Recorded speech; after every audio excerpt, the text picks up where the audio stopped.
This is Pearce's Pizza, and today we're gonna make one of the best pizzas you've ever had. We're gonna do it with over-the-counter ingredients, and I'm gonna show you the main key secrets from turning an average pizza to a fantastic pizza. So let's start with the dough. This recipe takes 1 to 2 or maybe even 3 days depending on how much flavor you want to pull out of the dough. You're not gonna get pizza today. This recipe will make about 3 to 4 14-inch pizzas. For our ingredients, we have unbleached all-purpose flour, whole wheat flour, instant yeast, simple salt, and we'll use water. That's all we need to make an amazing dough. This is actually very Neapolitan dough-esque style pizza, which is what we're gonna be making. Essentially, this pizza is gonna end up being fairly thin crust, not too thin, so that it will hold enough ingredients or toppings that you decide to put on it. It'll be really robust and last for a long time in the refrigerator or freezer and be consistently delicious. Like, it's just amazing how good this pizza turns out. My recipe consists of 20 ounces of unbleached flour and 3 ounces of whole wheat flour. Next, we're gonna add the yeast, 1 teaspoon. We're gonna add 2 teaspoons salt. Slightly less than 2 teaspoons salt, but 2 is fine. Now we're gonna add water. Traditionally, you'd have room temperature water, but in our case, because we want slow fermentation, we're gonna go with cold water directly out of the tap. 2 cups of cold water. So now the next thing we need to do is we need to knead the dough. If you're kneading by hand, knead for 5 minutes and no less. Set a timer to make sure you stick with the whole entire 5 minutes. If you're kneading with a KitchenAid, set it on speed 2 or speed 3.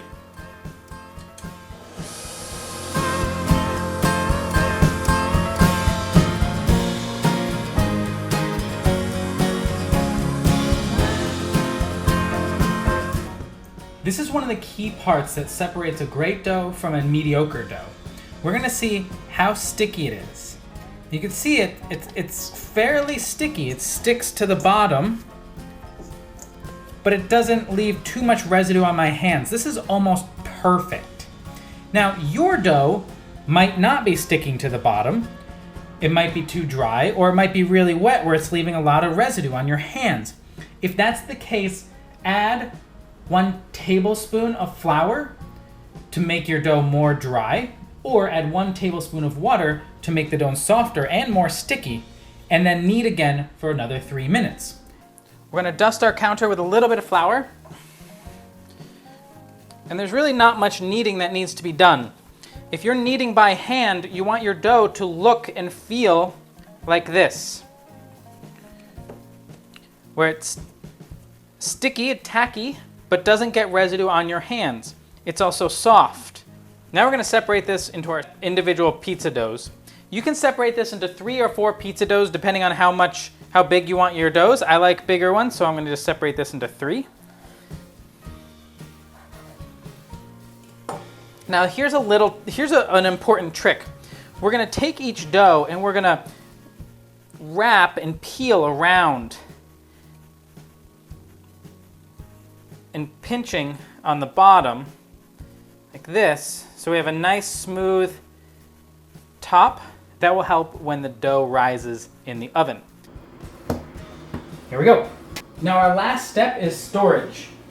The easiest way is take some extra virgin olive oil, drizzle it inside the bag, and simply slide your dough inside.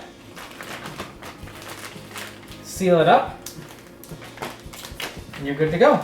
So the key to a delicious dough is to allow it to build its complex flavor through slow fermentation. So what we're gonna do is stick these in the refrigerator for at least 24 to 48 hours. Next, as I show you the rest of how to make this pizza. The dough has been fermenting for 2 days. It's now got a ton of complex flavor in it.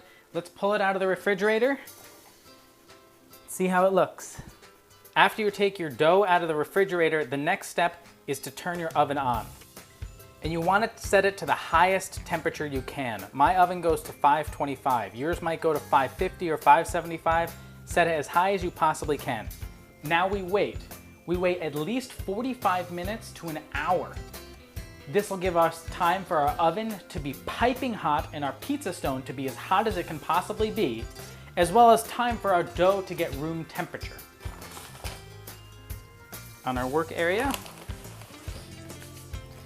And our key goal is to not degas it as we pull it out. And I'm going to use a technique where I'm using my knuckles to spread out the dough. So we pull out, and we use our knuckles. As you'll start to see, it's gonna get pretty thin. There we go. This is a pretty good looking dough. You wanna let it settle for a couple minutes so that it doesn't pull itself back in. You wanna allow it time to rest. In the meantime, we're gonna make our sauce. Now this is really simple. Sauces do not need to be complex. The simpler the better. That's one of the things you'll learn about making fantastic pizza. So what I'm doing is I'm taking some simple store-bought diced tomatoes. Now these are fire roasted, adds a little bit of flavor to it, but all you need is diced tomatoes. You want to drain this slightly to reduce the water content.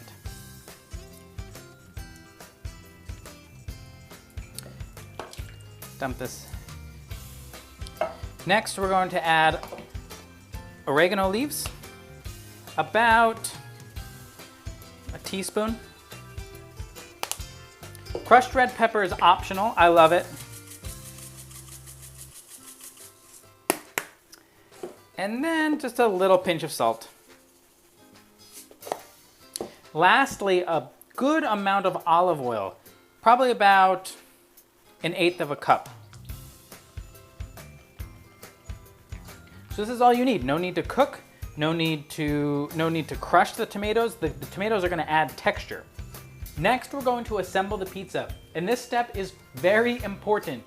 Don't forget to put it on the peel. If you assemble the pizza before you put it on the peel, it's almost impossible to pick up, and you don't want to do that. So first thing, we need to dust the peel. You can use cornmeal or flour. I prefer flour because it adds less flavor. I don't want additional flavors from flour or cornmeal. I want as little as possible.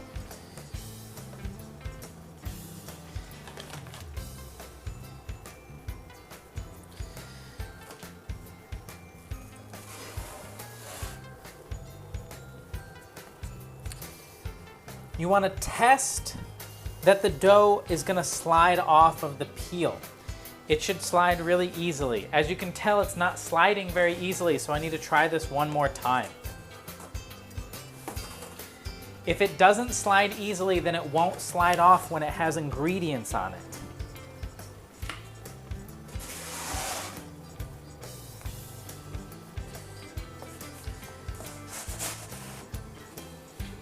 Now we make the pizza fast. Why do we make the pizza fast? Because what's happening while the dough sits on the peel is it starts to form to the shape. It starts to relax into the peel, making it more likely to stick to the peel, and we absolutely don't want that to happen. So we work a little rapidly.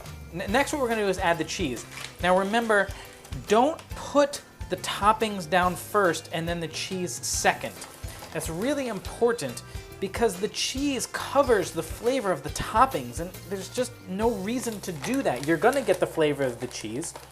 So make sure you put the toppings on top of the cheese.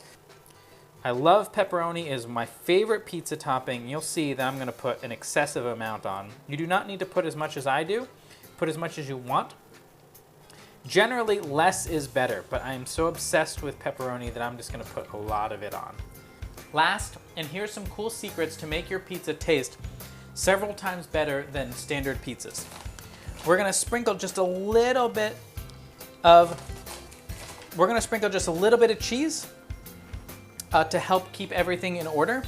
Next, we're gonna take our oregano and we're gonna spread this over. I learned this technique from DeMichael's Pizza in Italy.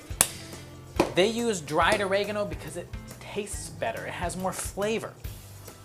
So I do the same thing. I'm not gonna argue with the guy in Italian. So we add the dry oregano. We're also gonna top it with olive oil. And that's really gonna settle in really well when we bake this. And now we slide it into the oven onto the stone as quickly as possible. This will cook for only about 5 minutes. We're gonna keep a close eye on it, but do your best not to open the oven because that's gonna release additional heat. This is 2 minutes into the cooking process. You can see the crust rising brilliantly. This is gonna turn out to be a really good pizza. In about 1 minute to 2 minutes, we're gonna rotate the pizza to make sure it's cooked evenly.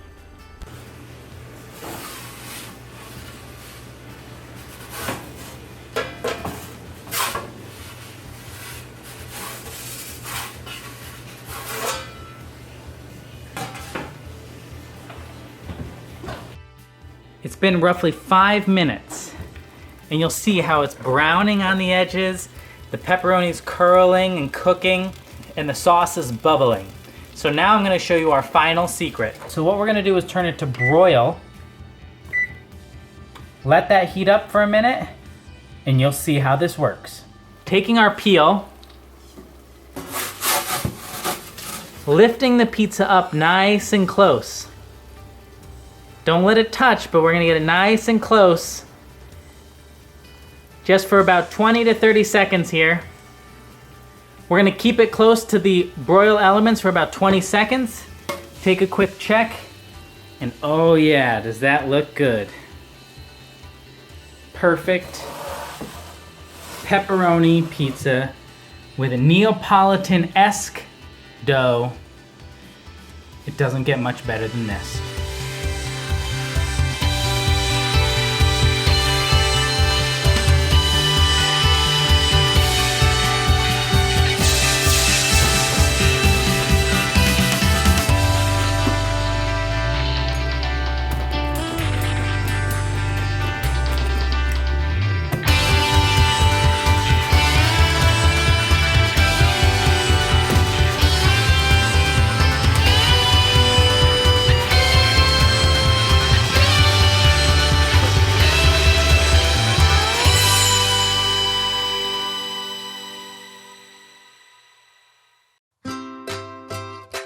That's all for this episode.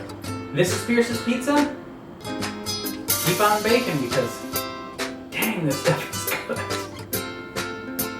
It's pretty good.